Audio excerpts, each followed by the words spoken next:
In the name of God, Father, Son, and Holy Spirit.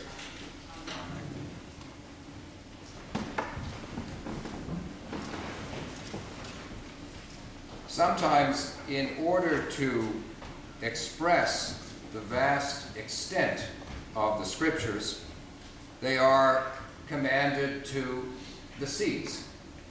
And like the seas, there are occasions when you approach it and everything appears to be calm and still to the naked eye, and you only discover as you enter into the waters that there are currents that you really wish you had known about before getting in.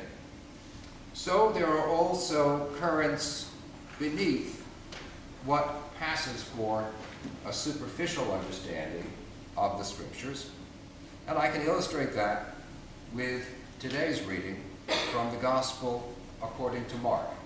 I can illustrate that as a result of a conversation that I had with the man who was appointed my PhD advisor when I first went to Cambridge, Professor C.F.D. Mole, but you can call him Charlie because I did too.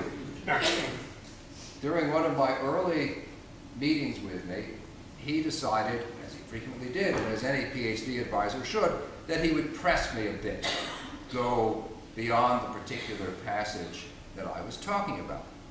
And so he called my attention to this gospel that we read today, where it says in our translation that Jesus acted as he did because he was moved with pity. Well, it's a little weak, actually, as a translation of the Greek term. The Greek term actually means he was moved in his innards. It's associated with groaning in the Old Testament. And it wasn't even that Professor Mole wanted to call my attention to. He said, look at the variant reading. Now, a variant reading occurs very frequently in the Greek texts of every document that we have. That is, in ancient Greek, there are 5,000 different manuscripts of the New Testament, and they don't always agree with one another. There are sometimes variations. There are literally hundreds of thousands of variations. Usually, they're not terribly important, and more often than not come down to mistakes of spelling and grammar. But on this occasion, there is a set of manuscripts which say not that Jesus was moved in his innards, but they say Jesus was angered. And my supervisor looked up and said, I just can't believe that. Why would Jesus, of all people, ever be angry? And we reflected on this for a bit, because this is not usually the way you settle a text-critical question. Usually, you settle it by attempting to understand how the history of the text unfolded. So in this case, is it more likely that a scribe at some stage would have changed the text to say he was angered instead of he was moved? Or is it more likely that someone changed it to say that he was moved instead of that he was angered? Well, whichever way you go on that question, what you can't deny is that in the Gospel according to Mark, Jesus does get angry. In so many words, just 2 chapters later, when he's arguing with those who are opposed to his healing, Mark's text says he looked around him with anger. So it's clear that despite what you might expect of the portrayal of Jesus in this gospel, anger is a part of the picture. And Professor Mole, being a genuinely sweet man, could not understand it. I, not being sweet, thought it was a great idea. And I attempted to argue with him that probably Mark originally wrote in this particular passage, chapter 1, he probably originally wrote that Jesus was moved within, but that those other manuscripts that refer to him as being angered are talking about how that story was passed on in the oral tradition prior to the time that Mark's gospel was written down. His response was, perhaps, but Jesus never got angry. And we, from time to time, over a period of literally 30 years, came back to this question when I would go back and visit him, either in Cambridge or later on. He took a retirement place in Pevensey, where, incidentally, his parish church had the twin of our Ascension window. We have the Ascension window right there by the same London firm they had in Pevensey, the Resurrection window. Anyway, when we weren't talking stained glass windows and various points of Greek grammar, we'd come back to this question of the anger of Jesus. And after a decade or two, I suggested that there is a deliberate portrait in Mark. Mark is running up not only against the conventional view that Jesus shouldn't have any negative emotion, he's also running up against the ancient convention in which heroes of thought and religion were supposed to be above this kind of reaction. And I suggested Mark must be wanting us to know something about what it's referring to in this anger.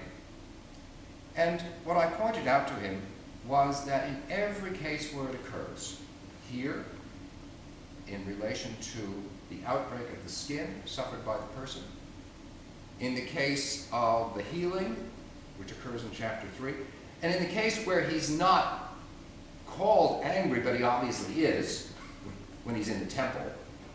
You know, if you knock people out of the temple, probably doing that with a certain amount of adrenaline in your system. In all these cases, Jesus' anger is directed against what stops a person in his or her relationship to God.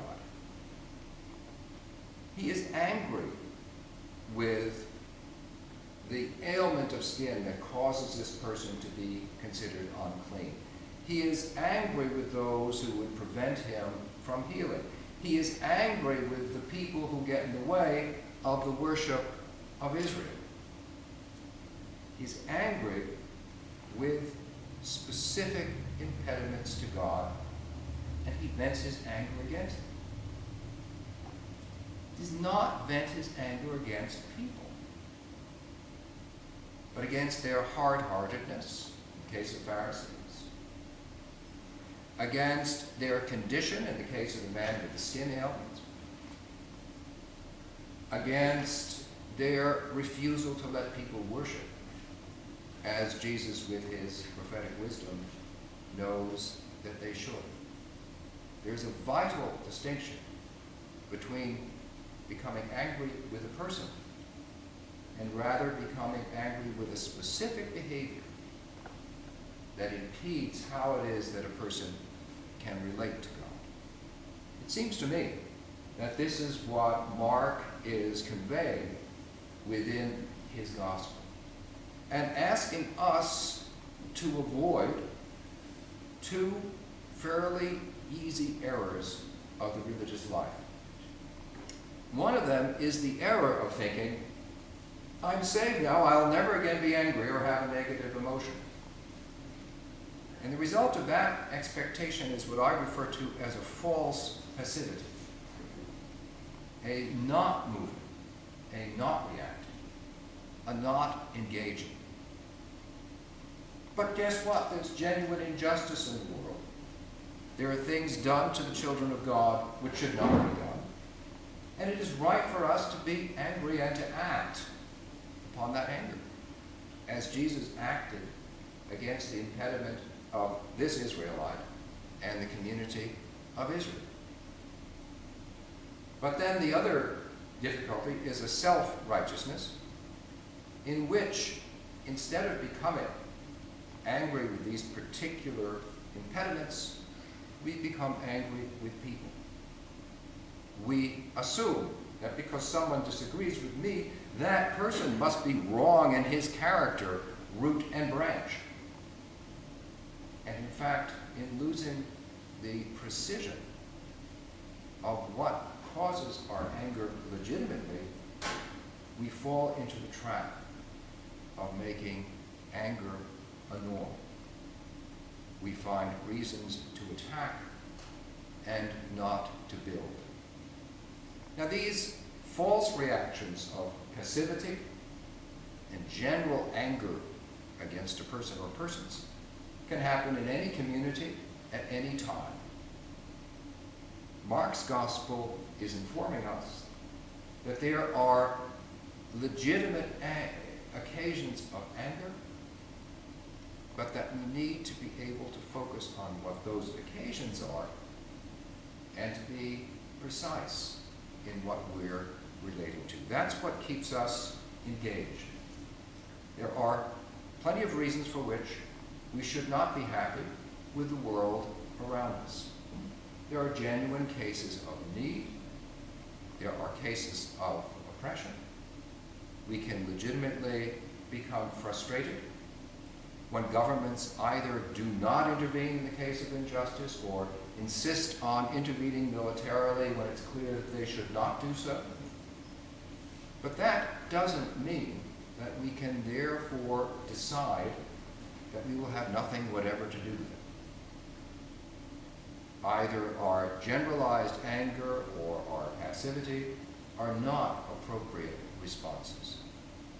Our appropriate response is an engagement which moves us forward to become more and more the children of God. I mentioned at the beginning of today's service that it just so happens that our Sunday also coincides with Lincoln's birthday. So I've been rereading his first inaugural address along with the gospel during the course of this week. And I was struck by this confluence that Lincoln, throughout the first inaugural, sets out the reason for which there is a real division inside the country over the question of slavery. Sets out why he believes he's right and the other side is not. But sets out as well his determination that he should do everything in his power so that secession should not occur, even while it was occurring. Even as shots were being fired, Lincoln was attempting to avoid war. And he said in the closing of his really quite brief address, we need to remember we are not enemies. We are friends. And he closes that paragraph by insisting that whatever might occur in the time after he gave this inaugural address, finally the Union would be healed because we will listen to what he called the angels of our better nature. And the angels of our better nature were, for Lincoln, our ability to see that we can disagree at the most profound levels. We can be engaged with passion and anger, of which Lincoln was certainly capable, and all through that be guided by a hand that insists that our disputes are not with persons whom we should demonize, but rather with specific conditions that we're called to address. Now to God, Father, Son, and Holy Spirit, we ascribe, as is most justly due, all might, majesty, dominion, and power, this day and forevermore.